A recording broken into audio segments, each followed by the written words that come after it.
안녕하십니까, 이창호입니다. 을미년 양해 시청자 여러분께서는 어떻게 시작하고 계신가요? 나름대로 목표를 세우고 도전하고 계실 거라 생각이 됩니다. 시작이 반이다라는 말이 있습니다. 목표를 이루는 양해가 되시길 바랍니다. 파워 인터뷰 이번 시간에는 24년간 언론인으로 활동해오다 정치인의 길로 들어선 국회의원을 만나려고 합니다. 지난해 국정감사에서는 많은 활약으로 이목을 끌었는데요. 용인을 지역의 이상일 국회의원이 바로 그 주인공입니다. 이 자리에 모셨습니다. 안녕하십니까? 네, 안녕하세요. 작년 용인으로 내려오시니까 작년 4월인가 내려오셨죠? 네, 5월 초입니다. 5월 초신가요? 네. 그럼 벌써 이제 한 7개월, 8개월 되신 거네요. 네. 많이 돌아다녔습니까? 어떠십니까? 네, 뭐 사실 발바닥이 닳도록 열심히 다녔습니다. 또 네. 국회에서는 뭐 활동을 나름대로 최선을 다하려고 했고요. 그래서 네. 지난 7개월 뭐 저로서는 뭐 보람이 있었다고 생각하고 무엇보다 우리 용인 시민들께서 따뜻하게 맞아주셔서 좀 편안한 마음으로 조금씩 뿌리를 내리고 있다고 생각합니다. 처음에는 반응이 이렇게 썩 좋지는 않았었잖아요. 글쎄 뭐 어떠셨습니까? 저는 이제 제가 중앙일보에서 정치부 기자 생활만 뭐 25년 가량 했는데 제가 국회를 88년부터 출입을 했습니다. 네. 그런데 이제 지역이 위원장이 교체가 되면 많은 진통이 있습니다. 그런데 이제 저 같은 경우는 상당히 편안하게 인수인계를 받았는데 왜 그러냐면 우리 용인의 정찬민 시장님이 네. 맡고 있던 자리를 제가 들어갔단 말이죠. 네. 이제 우리 시장님이 이동하면서 제가 들어갔고 또 우리 정찬민 시장은 같은 당일 뿐 아니고 저랑 또 중앙일보에서 20년 이상 한솥밥을 네. 먹었기 때문에 네. 우리 정 시장님을 도와주시던 분들이 또 저를 열심히 도와주셔서 제가 보기에는 어느 지역보다도 좀 뭐 인수인계가 원활하게 이루어지지 않았나 네. 이런 생각을 합니다. 정찬민 용인시장하고 어떤 관계십니까? 같은 중앙일보 출신이신데 예. 어느 분이 선배님이세요? 나이는 우리 정 시장님이 저보다 좀 많고요. 네.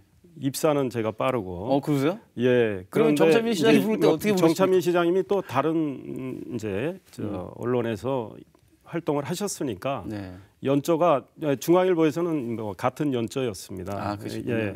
그 정찬민 시장과의 그런 관계 때문에 아주 큰 사안을 작년 연말에 해결하셨어요. 네. 그 신갈 IC죠? 네네. 신갈 IC가 수원 IC를 네. 이제 수원 신갈 IC로 네네. 이달부터 변경이 됐는데, 네네. 그 어떻게 이렇게 푸셨어요, 그거를요? 제가 작년 5월에 용인에 와서 많은 우리 시민들과 만나면서 들은 의견이 저 수원 IC가 우리 용인 신갈 땅에 있는데 그동안 뭐 이름을 바꿔보려고 용인에서 많은 노력이 있었는데 번번이 좌절이 됐다.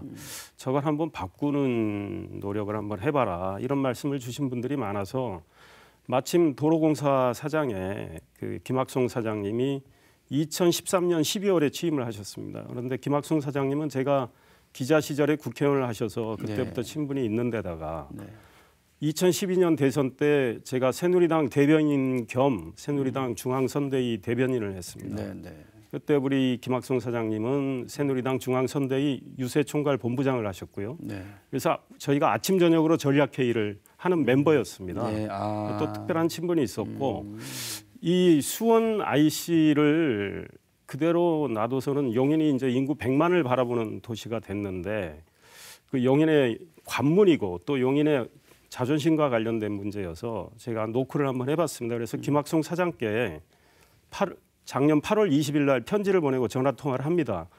수원 IC가 왜 수원 신갈 IC로 바뀌어야 하는지 일단은 그동안 도로공사에서는 IC 이름을 바꾸면 혼란이 생긴다. 그렇죠. 그다음에 수원으로 가는 차량이 많기 때문에 그냥 이름을 그대로 갈 수밖에 없다. 이런 논리로 계속 거부를 해왔는데 제가 그에 앞서서 도공에 공문을 보냈어요. 그러면은 올 평균 수원 IC를 통해서 수원으로 차가 몇 대가 가고 용인으로 몇 대가 가느냐. 네. 그 답변이 알 수 없답니다. 왔어요. 당연히 모르는 게 우리 뭐 시민들이 이용할 때 신고하고 나가는 건 아니니까.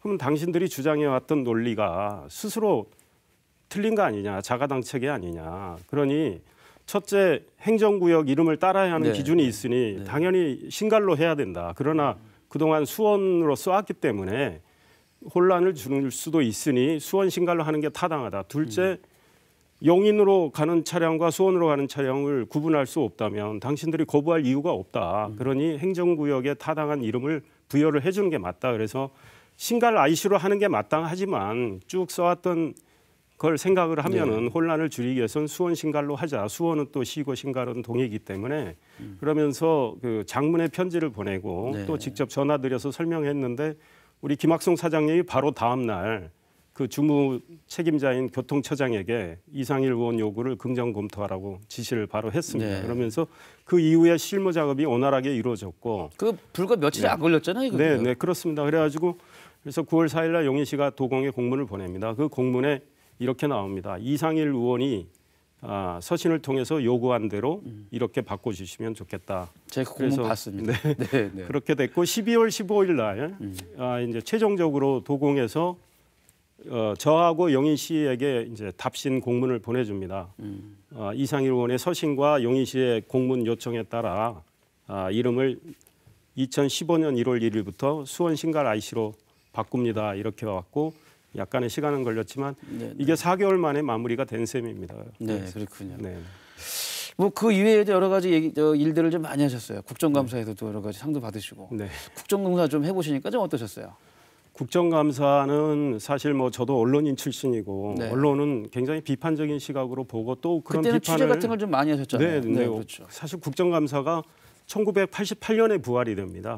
우리 직선제 개헌 이후에 과거에 있었다가 소위 군사정권 때 없어지고 1988년 직선제 개헌이 되고 이제 부활이 되는데 국회의원들이 진짜 이 국정감사 활동을 열심히 해야 된다고 생각하고 또 하고 있습니다. 그런데 사실 언론이 굉장히 비판적이죠. 뭐 특히 한 신문 같은 경우는 뭐 부실국감, 맹탕국감, 호통국감해서 뭐 거의 매일 비판을 했고 또 사설로 했는데 사실 뭐 제가 국회의원 당사자로서 이렇게 국감하는 동안에 이렇게 보면 물론 뭐 의원들이 좀 나태한 경우도 있고 아니란 경우도 있고 모르는 경우도 있습니다. 그러나 많은 의원들이 또 그 의원을 뒷받침하는 많은 보좌진들이 이거를 몇 달을 준비를 해서 하는 거거든요. 그리고 국감은 의원들이 사실은 자기들의 기량을 선보일 수 있는 유일한 거의 기간이거든요. 그렇죠. 20일이.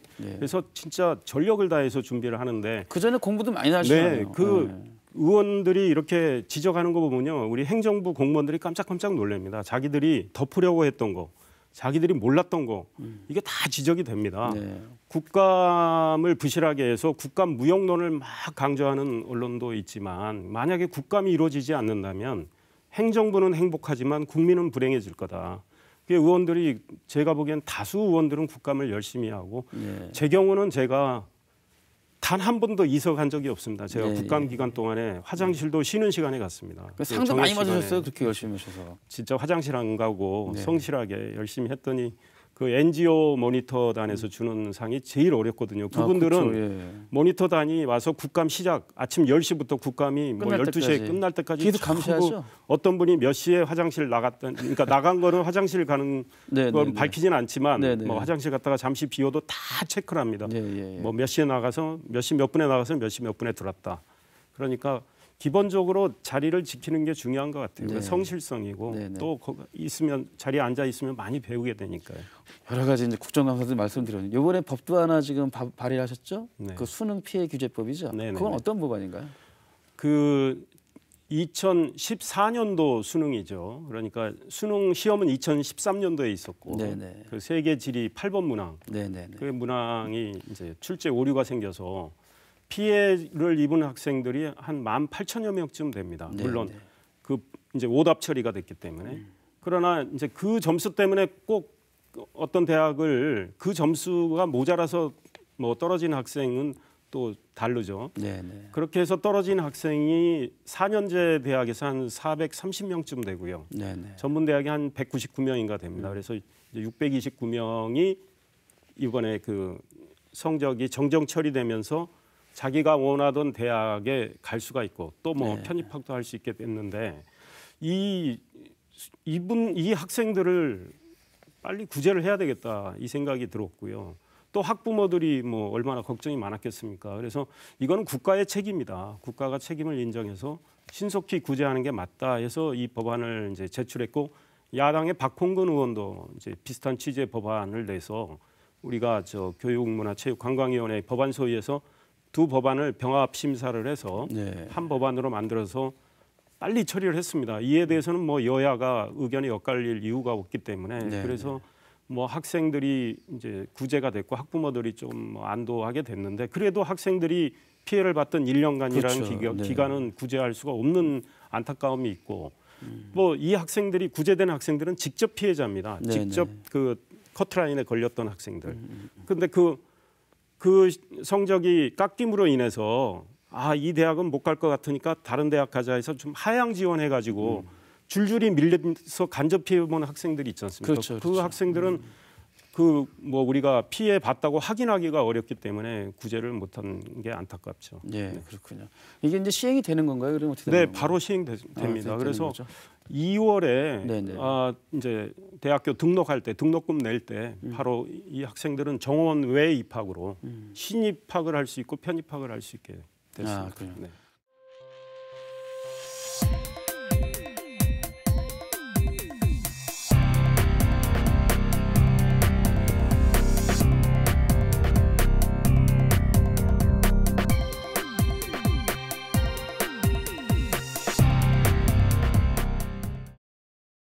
지금까지 이제 국회 관련된 국정 활동 관련된 얘기를 좀 했는데 지역 얘기를 좀 돌아가 네네. 볼까요? 이번에 이제 또 한 건의 그 큰 일이 또 있었습니다. 행복주택지구. 네네. 이게 뭐 어디 학교 부지에다가 지려고 했던 건데 네. 그걸 막으셨다고요? 네, 청덕동에 네. 학교 부지가 있는데 사실은 학교가 그 당시는 이제 학교 그 수요가 안 돼서 뭐 신설 못하고 학교 부지로 놔두고 있었습니다. 그런데 우리 청덕의 주민들께서는 여기는 학교가 들어설 자리다 이렇게 생각하고 있었는데 어느 날 느닷없이 2014년 11월에 여기는 행복주택이 들어선다니까 학부모들께서 굉장히 당황하고 분노하셨습니다. 네, 네. 그래서 굉장히 심각한 문제였습니다. 뭐 시위가 있었고 또 청덕초등학교 학생들 그 등교 거부가 있었습니다. 청덕초등학교는 지금 과밀학급 상태거든요. 네, 네, 그렇죠. 학교 하나를 신설할 만한 이 환경이 마련되고 있는데 지금 48개 학급이 되면서요. 예. 네. 교육청에서는 뭐 학교가 필요 없다는 입장을 내버리고 나니까 그래서 이제 국토부에서 행복주택 승인을 했는데 제가 뭐 그런 사정을 듣고 사실 서승환 국토부 장관이 뭐 제가 개인적으로는 뭐 동문 사이여서 그 장관을 2014년 12월 15일 날 직접 만났고요. 네네. 그 편지를 써가지고 가서 만났습니다. 왜 이 행복주택 그 승인을 한 게 잘못됐는지를 일일이 그리고 지역민들에 대한 여론 수렴 과정이 없었거든요. 네, 네. 그리고 국토부가 밝힌 입장에서는 여론 수렴을 해서 지역의 갈등 없이 행복주택 사업을 벌여나가겠다고 이미 입장 발표를 했는데 그 입장과 배치되지 않느냐. 그리고 여기는 학교 부지는 학교가 들어서야 할 자리다. 그리고 들어서야 할 충분한 환경이 돼 있고 수요가 돼 있다. 이래서 편지를 쓰고 설명을 들었더니 그 우리 서승환 장관이 굉장히 긍정적으로 답변하고 다음 날 제가 다시 만났습니다. 네, 네. 그래서 편지 읽어봤느냐 그랬더니 편지 읽고 이 의원 주장이 타당하다고 생각해서 바로 담당 국장한테 재고를 지시를 했다 이렇게 얘기를 합니다. 그래서 2014년 12월 19일 날 회의 열어서 국토부가 그 승인 철회를 하거든요. 근데 제가 편지에 썼던 게 승인 철회를 해달라고 요구했었던 거거든요. 네네. 그래서 그 문제가 잘 이제 해결이 됐는데 이 문제를 근본적으로 해결하려면 그 지역에 학교가 들어서야 됩니다. 그래서 그렇죠. 학교를 들어서게끔 뭐 지금 나름대로 노력을 하고 있습니다. 다른 얘기 좀 가야 될 것 같습니다. 이제 국회 예산이 다 정리가 됐죠? 네. 이번에 또 많은 예산을 또 갖고 오셨다고 들었습니다. 어떤 예산들도 갖고 오셨어요? 국회 예산이 12월 2일, 네. 2014년 12월 2일 그 법정기일을 맞춰서 통과된 게 12년 만입니다. 네. 그래서 우리 여야 의원들이 그래도 뭐 우리 국민들께 낯은 좀 섰는데 제가 11월 30일 일요일입니다.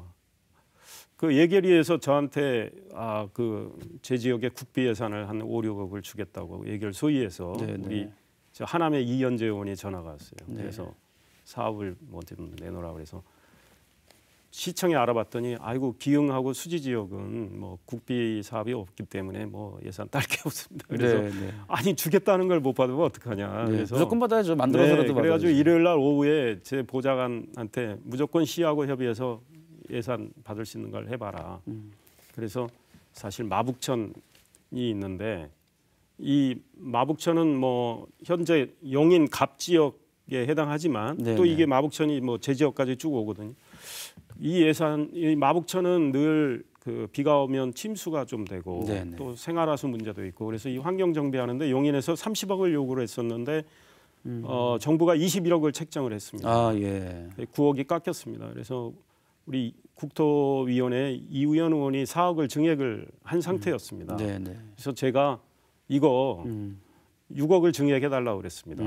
그래서 그 바로 우리 이현재 의원이 뭐 해가지고 예결 소위에서 그래가지고 바로 다음 날 6억이 증액 확정돼가지고 네. 그게 통과가 돼서 시에서 30억을 요구했는데 받은 건 31억이 됐기 때문에 네네.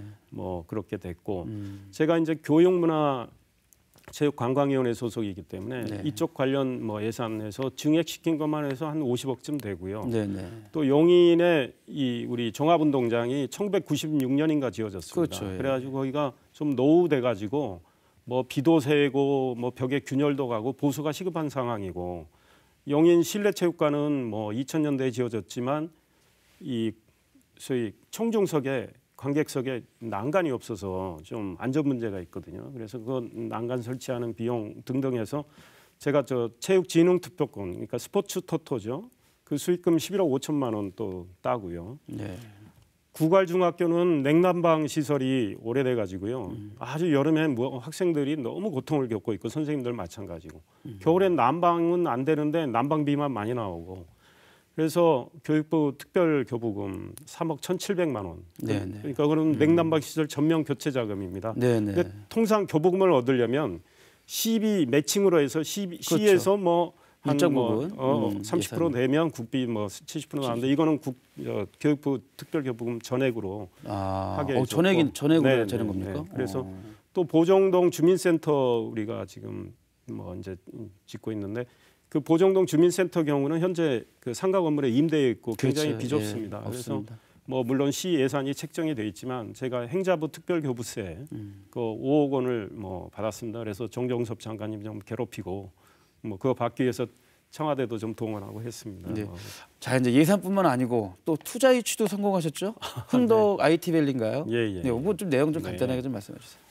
제가 용인에 와서 아마 제일 처음 한 사업이 그거 같습니다. 아 그러니까 예. 그 흥덕 IT밸리의 서울 의과학연구소라고 우리가 임상병리 쪽으로 굉장히 세계적인 그 연구소고 네. 또 연구기관인데 여기가 이제 우리가 검진도 하고 이제 검진된 그 여러 가지 시료를 이제 분석도 하고 하는데 그 바로 IT밸리에 지금 삼성병원 검진센터가 들어와 있는데 그 아래층에 4계층이 들어오거든요. 삼성병원도 4계층.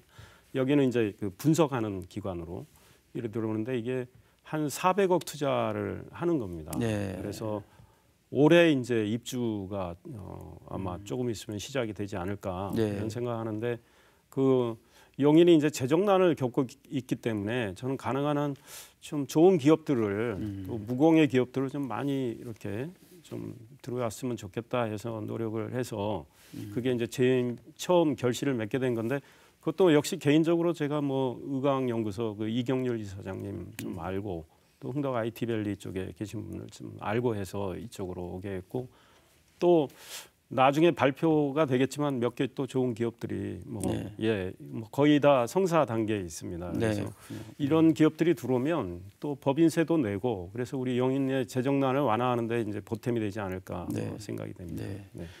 뭐 지금까지 이제 이런저런 말씀하셨는데 정치 얘기 좀 해야 될 것 같습니다.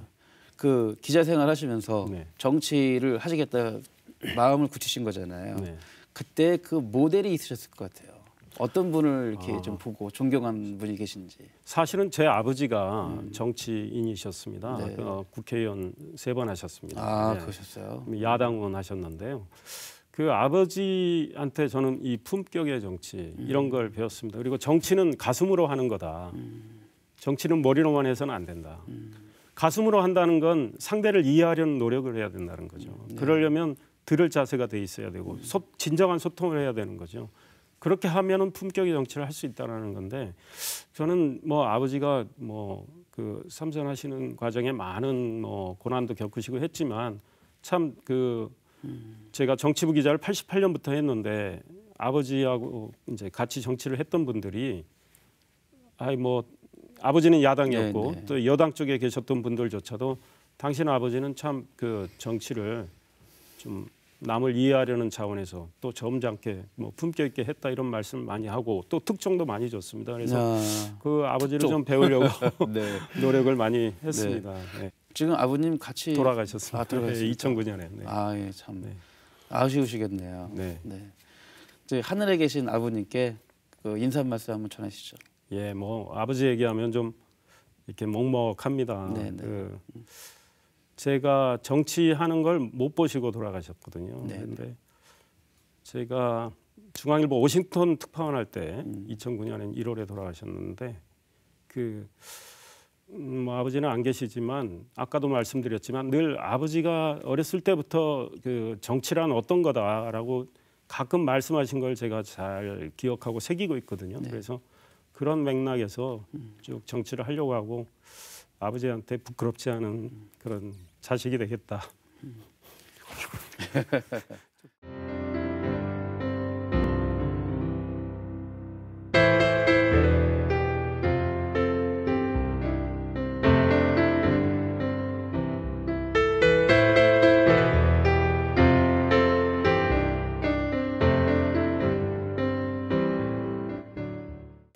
자, 2015년 양띠의 해, 양의 해가 이제 시작이 네. 됐습니다. 뭐 지금 여러분들이 지금 시청자분들 보고 계신데요. 경기도민하고 용인 시민께 올해 각오 그리고 또 새해 인사 말씀 좀 남겨주시죠. 네. 그 경기도는 대한민국의 뭐 저는 심장이라고 생각합니다. 우리 국가 경쟁력의 또 중심이고 또 우리 용인은 경기도의 핵심 도시 중에 하나고 그래서 제가 2014년 5월에 용인에 와서 나름대로 추구하고자 했던 거는 품격의 용인. 아까 제가 품격의 정치를 얘기했지만 우리 용인의 품격을 좀 더 높이면 좋겠다. 그게 21세기의 사회적 자본의 핵심이고 또 경쟁력의 핵심이다. 우리 용인의 품격이 높아지면 경기도의 품격도 높아질 거라고 생각을 합니다.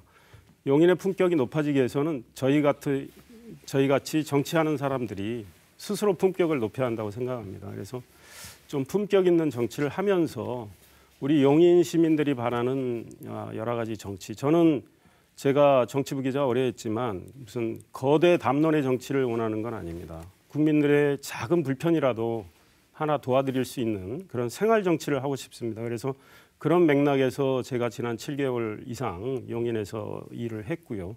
앞으로도 그렇게 해나갈 생각이고 그렇게 하다 보면 조금씩 품격이 올라가리라고 생각하고 우리 용인 시민들의 그 품격을 위해서 또 우리 용인의 발전을 위해서 제가 뭐 나름대로 작은 기여라도 하려고 합니다. 그게 우리 경기도민을 위하는 거고 대한민국을 위하는 거라고 생각합니다. 그래서 우리 정치인들이 좀 더 품격 있게 바르게 정치를 하면서 시민들과 호흡을 해나가는 거 그게 저는 핵심이라고 생각하고 우리 용인 시민 여러분, 경기도민 여러분 새해 복 많이 받으시고요. 행복하십시오. 감사합니다. 자, 이제 여러 가지 얘기를 다 마무리가 할 때가 됐습니다. 아무쪼록 2015년 한 해 이루신 목표 다 이루시기를 좀 기대하겠습니다. 오늘 말씀 감사합니다. 네, 감사합니다. 네, 지금까지 이상일 국회의원과 얘기를 나눠봤습니다. 누구보다 국민과의 소통, 지역과의 소통을 중요시하고 있는 만큼 올해도 국민들의 행복과 지역의 발전을 위한 국정 활동을 기대해 봅니다. 오늘 파워 인터뷰 여기서 마칩니다. 시청해주신 여러분 고맙습니다.